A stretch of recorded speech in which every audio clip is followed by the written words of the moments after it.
Con su venia, señoría, nosotros somos Aristide Yael Rodríguez Felipe y Sara Pérez Pérez, y como bien es de saber, venimos a exponer el trabajo de fin de máster, cuyo título es Evolución de la pensión compensatoria, especial referencia a la jurisprudencia. En este trabajo, pues nosotros hemos abordado la evolución que ha sufrido la figura jurídica de la pensión compensatoria, y a su vez hemos realizado un análisis exhaustivo de cómo dicha figura ha jugado un papel relevante en la sociedad y sobre todo ha impulsado la situación en materia de igualdad. Como también actualmente esta figura está en declive, y cómo también se plasma lo que es el análisis jurídico y doctrinal del que hablaremos más adelante. Como fundamentos de la pensión compensatoria, queremos destacar en primer lugar su concepto. ¿Qué es la pensión compensatoria? Si nos remitimos al artículo 97 del Código Civil, solamente encontramos alusión a las condiciones que dan derecho a la percepción de la pensión compensatoria, donde se destaca la figura del desequilibrio económico como condición sine qua non para su otorgamiento. Sin embargo, si queremos obtener una definición, debemos acudir a la doctrina o a la jurisprudencia. En este sentido, la pensión compensatoria puede definirse como aquella cuantía que un cónyuge debe satisfacer al otro, con objeto de subsanar un desequilibrio económico generado a raíz de la separación o divorcio. En segundo lugar, consideramos muy importante destacar cuáles son las formas de adquirir este derecho. La pensión compensatoria pertenece a la esfera del derecho de familia, donde prima el principio de autonomía de voluntad de las partes.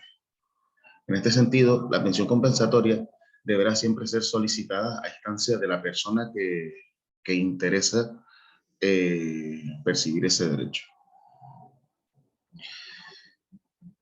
Las formas de adquisición de este derecho se dividen en dos. En primer lugar, por fijación por sentencia judicial, donde será necesaria la intervención del letrado de Administración de Justicia. En segundo lugar, puede fijarse por acuerdo entre los cónyuges, donde para formalizarse deberemos acudir ante un notario. Es importante destacar que pese al principio de autonomía de la voluntad de las partes, existen ciertos límites a la hora de establecer este tipo de acuerdos. No pueden ser contrarios a la ley, a la moral, ni al orden público. En cuanto a su naturaleza jurídica, hemos considerado importante establecer las principales diferencias que presenta la pensión compensatoria con la pensión de alimentos. En primer lugar, el término alimentos, descrito en el artículo 142 del Código Civil, se basa en un deber asistencial de prestación de alimentos, mientras que la pensión compensatoria, como bien establece el artículo 97 del Código Civil, cumple la finalidad de atender un desequilibrio económico generado a raíz de una separación o divorcio. En segundo lugar, la pensión compensatoria está supeditada a la ruptura de una relación conyugal, de manera que va a precisar siempre una sentencia de separación o divorcio que lo reconozca, mientras que la pensión de alimentos contempla un abanico mucho más amplio dentro de la esfera familiar. Además, como ya hemos venido aclarando, la pensión compensatoria pertenece a la parte dispositiva del derecho, por lo que, de acuerdo con el artículo 1255, prima el principio de autonomía de voluntad de las partes, lo que permite su modificación o renuncia por parte del acreedor. Sin embargo, esto no sucede con la pensión de alimentos. Según establece el artículo 151 del Código Civil, se trata de materia indisponible e intransmisible a terceros. Finalmente, respecto a las causas de extinción, en lo que se refiere al deber de alimentos, este se extingue con la muerte del deudor, mientras que la obligatoriedad de la prestación de compensatoria puede transmitirse de forma hereditaria, según lo establecido en el artículo 101 del Código Civil. De igual forma, como presupuesto de la pensión compensatoria, queremos destacar en primer lugar la figura del desequilibrio económico como presupuesto básico para su otorgamiento, debiendo diferenciar entre carácter objetivo y subjetivo. El carácter objetivo del desequilibrio económico se entiende como una disminución patrimonial de uno de los cónyuges en relación con la situación disfrutada antes del matrimonio. No obstante, este empeoramiento solo puede afectar a uno de los cónyuges, ya que si por el contrario afecta a ambos, no existiría este desequilibrio económico y por tanto no habría lugar a la pensión compensatoria. En segundo lugar, es importante destacar el carácter subjetivo del concepto, donde debemos partir del carácter objetivo, aplicando además las circunstancias subjetivas y personales de los cónyuges, como puede ser la dedicación a la familia, la cualificación profesional y las posibilidades de incorporación al mercado laboral, la edad, el estado de salud, etcétera. Bueno, en cuanto a las causas de extinción, debemos matizar que a la hora de abordar dicha cuestión, pues debemos entenderlas en un sentido amplio, tal y como ha venido matizando la jurisprudencia, analizar de manera pormenorizada cada caso. Además, pues se han establecido una serie de criterios unánimes y pues también debemos atender a los nuevos modelos de familia que se reconocen como tal en la actualidad. Estas causas se encuentran amparadas en el artículo 101 del Código Civil y son las siguientes: el cese de la causa que motivó la adopción de la pensión, la aparición o el nacimiento de un nuevo vínculo matrimonial o de carácter afectivo.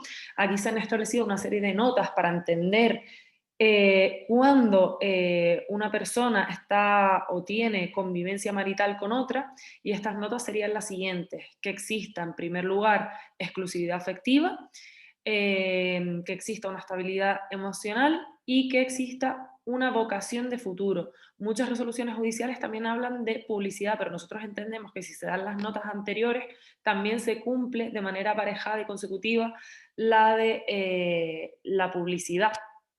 Esto es cuando se trata de una relación en la que hay un mantenimiento afectivo habitual de la misma y no se trata de una relación puntual o relaciones esporádicas. Y como última causa encontramos aquella relativa a los derechos de la legítima. Esto es que cuando muere o fallece el deudor, la pensión no se extingue, sino que pasa a estar a cargo de los herederos. Sin embargo, ellos podrán solicitar al juez su modificación o su extinción cuando o bien el caudal hereditario no sea suficiente para satisfacer la prestación, o bien porque esta prestación afecte de manera directa a sus derechos de la legítima.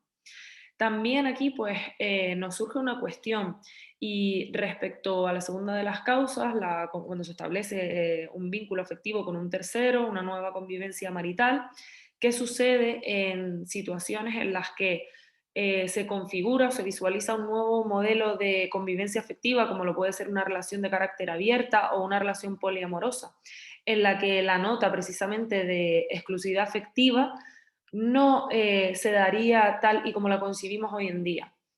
Cuestión también que abordaremos más adelante. Vale, respecto al paradigma actual de la pensión compensatoria, pues es muy importante tener en cuenta los límites de esta pensión.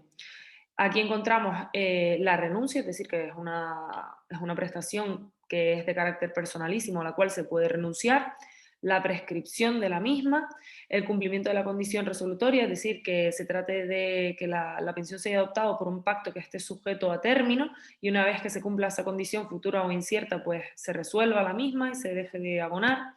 Vencimiento del plazo, es decir, que se haya puesto un límite temporal a la hora de adoptar la pensión y este finalice.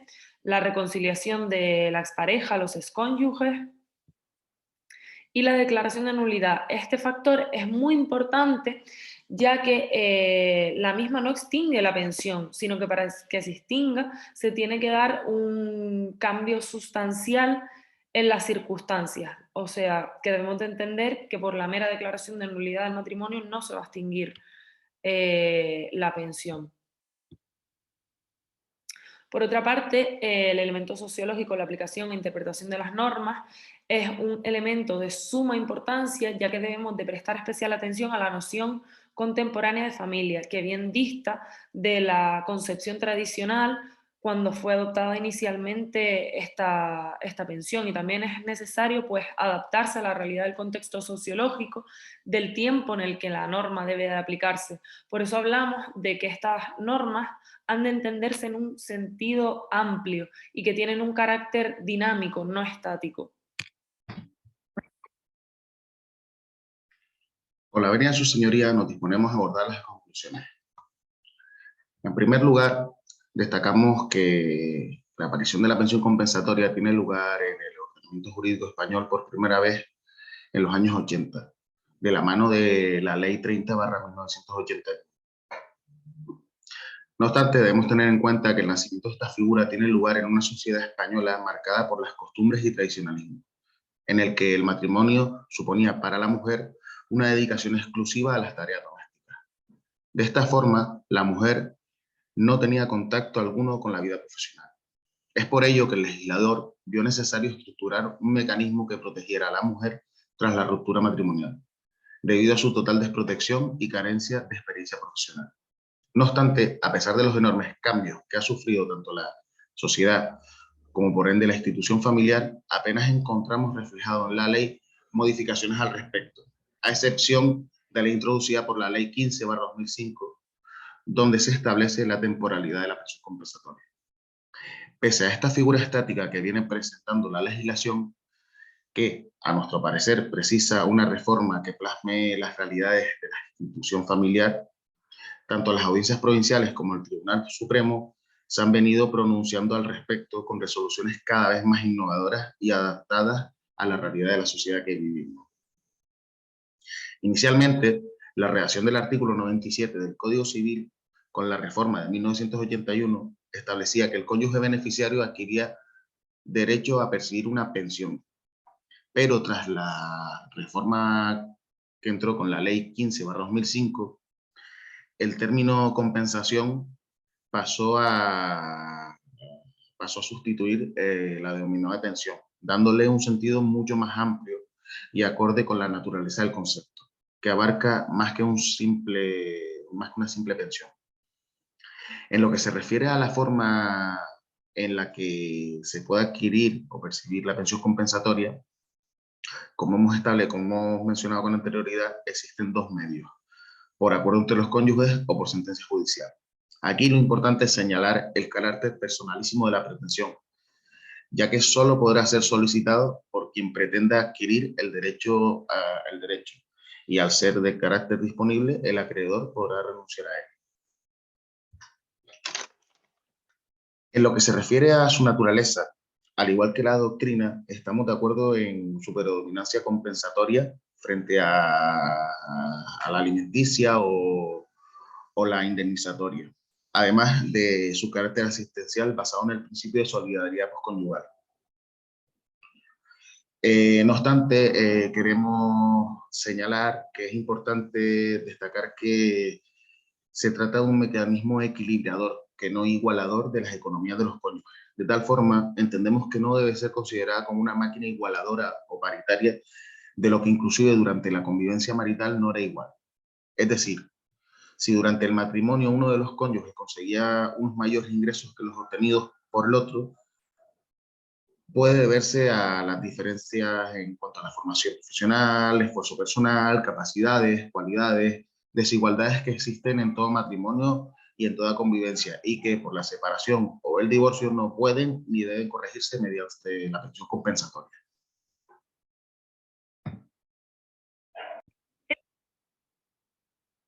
Bueno, y a modo de conclusión final, debemos de dar un papel protagonista a la autonomía de la voluntad de las partes en cuanto a la prevalencia de los pactos dispositivos, a las causas de extinción que se encuentran reconocidas en el artículo 101 del Código Civil, se refiere, siempre y cuando estos pactos pues, no sean contrarios a la ley, la moral y el orden público, y así lo han avalado muchas sentencias del Supremo.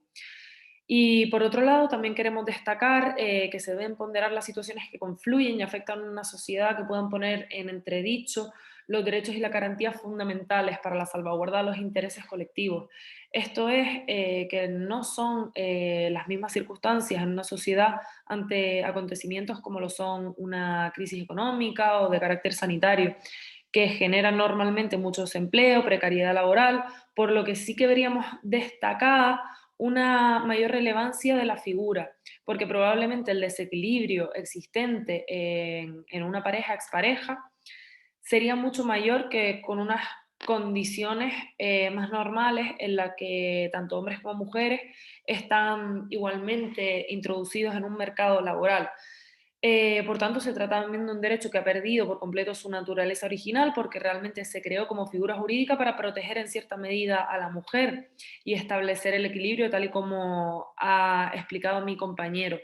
Pero sin embargo, al haberse extinguido en buena parte esa desigualdad y al existir una mayor equiparación en cuanto a oportunidades y a derechos, pues su razón de ser cambia y es la de proteger o salvaguardar un poco a cualquiera de los miembros de la pareja. Por lo tanto, creemos que esta figura jurídica sí que es relevante en casos de momentos en los que la coyuntura social sea difícil o vea imposibilitada